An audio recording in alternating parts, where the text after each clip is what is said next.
Salut à tous, c'est Hugo de la chaîne NSS et il y a quelques jours, je vous ai présenté un plugin qui transformait Premiere Pro en genre de jeu vidéo. Aujourd'hui, je vais vous présenter un autre plugin, toujours gratuit, du même éditeur et qui là pour le coup va vous proposer un outil qui va vous faciliter la vie, mais d'une force. Ne vous inquiétez pas, je vais tout vous expliquer. Donc ce plugin, ça s'appelle Arrow, donc flèche en anglais. Et bien évidemment, vous avez le lien dans la description pour le télécharger. Quand vous l'avez téléchargé, en haut de votre écran, vous allez dans Fenêtre et vous développez l'onglet Extension. Et là, vous avez Arrow. Quand vous le sélectionnez, ça va vous ouvrir une petite fenêtre. Et là, vous allez pouvoir personnaliser un petit peu tout ça. Premièrement, on va attribuer un raccourci à cette extension, à savoir CTRL-C. Bien évidemment, pour ma part, je mets CTRL-C, mais ça peut être n'importe quoi. Vous cochez cette petite case là et ici vous allez pouvoir sélectionner le type d'image, PNG, JPEG, TIFF, etc., etc. Et une fois que cela est fait, vous faites OK. Cette extension, elle vous sert à quoi du coup concrètement? Ça va vous permettre de copier-coller une frame de votre vidéo de la manière la plus simple possible. Dit comme ça a pas l'air fou, mais laissez-moi encore 2 minutes et vous allez vraiment voir que c'est pas mal. Normalement, pour sauvegarder une frame, on va dire celle-ci, qui bien évidemment est tirée de la vidéo qui s'affiche actuellement en haut de l'écran. Normalement, il faut cliquer sur le petit appareil photo qui est ici, donner un nom, choisir une destination, appuyer sur OK, retourner chercher l'image dans les fichiers, etc., etc.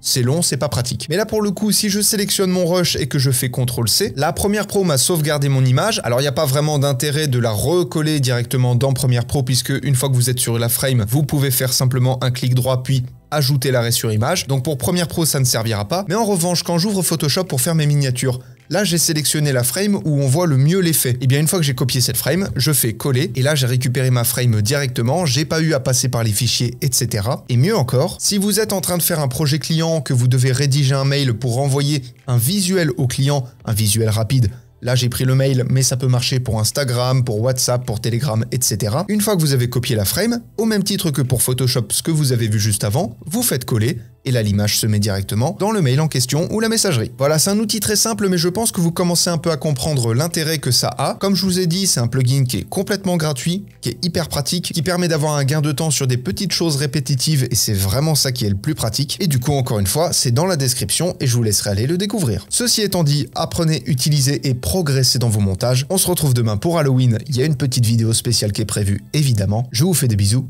et à plus.